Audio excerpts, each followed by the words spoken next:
Uric acid का बढ़ जाना। यूरिक एसिड सुनने में तो बिल्कुल सिंपल सी चीज है, पर ये जब बढ़ जाता है तो हमारे शरीर के अंदर काफी ज्यादा दिक्कत करता है। अगर ये ज्यादा मात्रा में बढ़ जाता है तो जॉइंट पेन आना शुरू हो जाती है, स्टिफनेस शुरू हो जाती है, उठने बैठने में दिक्कत शुरू हो जाती है, हाथों पैरों में जकड़न आनी शुरू हो जाती है। अगर आप सुबह उठते हैं और आपके हाथ पूरी तरीके से अकड़े हुए होते हैं और उसको ठीक होने में कम से कम 30-40 मिनट लग जाते हैं प्रॉपर मूवमेंट करने में, या फिर आपके दोनों ज्वाइंट्स, रिस्ट ज्वाइंट्स, इनमें पेन रहती है, या फिर आपके कंधे में या फिर एल्बो में पेन रहती है, या फिर आपके मल्टीपल ज्वाइंट्स में पेन रहती है, तो हो सकता है आपको गाउट हो। गाउट का मतलब होता है कि छोटे छोटे ज्वाइंट्स के अंदर इन्फ्लामेशन हो जाना। अगर आप भी गाउट की समस्या से परेशान है, यूरिक एसिड की समस्या से परेशान है, तो आज की वीडियो आपके लिए। करना क्या है, क्या नहीं करना है, कौन सी चीजें यूरिक एसिड बढ़ाती हैं, आज हम लोग सब इस वीडियो के राही डिस्कस करेंगे। यूरिक एसिड आमतौर पर बाई प्रोडक्ट होता है प्रोटीन का। जब हम प्रोटीन की कोई भी चीज लेते हैं वो मेटाबोलाइज होने के बाद में अमाइनो एसिड में कन्वर्ट होती हैं, जो हमारी बॉडी के लिए एसेंशियल। आप ऐसा समझ सकते हैं कि जिन लोगों के अंदर मेटाबोलाइज्ड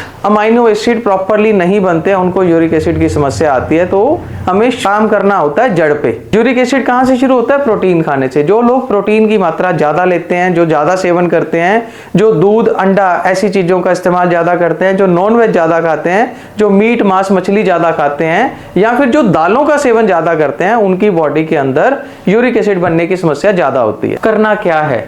आपको जितना भी प्रोटीन खाना है, पहले तो आपको पता होना चाहिए कि हमारी बॉडी के लिए एक्चुअल प्रोटीन रिक्वायरमेंट कितनी है। नॉर्मली हम लोग बोलते हैं कि जितना किलो आपका वजन है, आपको उतने ग्राम प्रोटीन दिन में खाना है। इससे ज्यादा खाना आपको नुकसान कर सकता है। और दूसरा, जब भी आप प्रोटीन खाएं तो उसे टुकड़ों में खाएं। एक टाइम पर ज्यादा मात्रा में प्रोटीन वाली चीजों का सेवन नहीं करना चाहिए। दूसरा, जब भी प्रोटीन खाएं वो दिन में खाएं, रात को ना खाएं। इसीलिए बोला जाता है कि हैवी मील, जिसमें मीट है, मांस है, मछली है, अंडा है, वो रात को कम मात्रा में खाएं, दिन में प्रॉपरली खाएं। अगर आपकी बॉडी के अंदर यूरिक एसिड बढ़ रहा है तो आपको प्रोटीन जैसे कि दूध, दही, पनीर, नॉन वेज ऐसी चीजों का सेवन कम मात्रा में करना है, या थोड़े दिन के लिए नहीं करना है। एक मैं मेडिसिन आपको बता रहा हूं, अगर आप वो रेगुलर बेसिस के ऊपर लेना शुरू करते हैं तो आपका यूरिक एसिड डाउन भी आ जाएगा, नॉर्मल भी हो जाएगा, और आपको किसी भी तरह की कोई भी इंग्लिश दवाई नहीं खानी पड़ेगी। एक मेडिसिन होती है जिसका नाम है कैशोर गूगल। दोबारा से बता रहा हूं, कैशोर गूगल।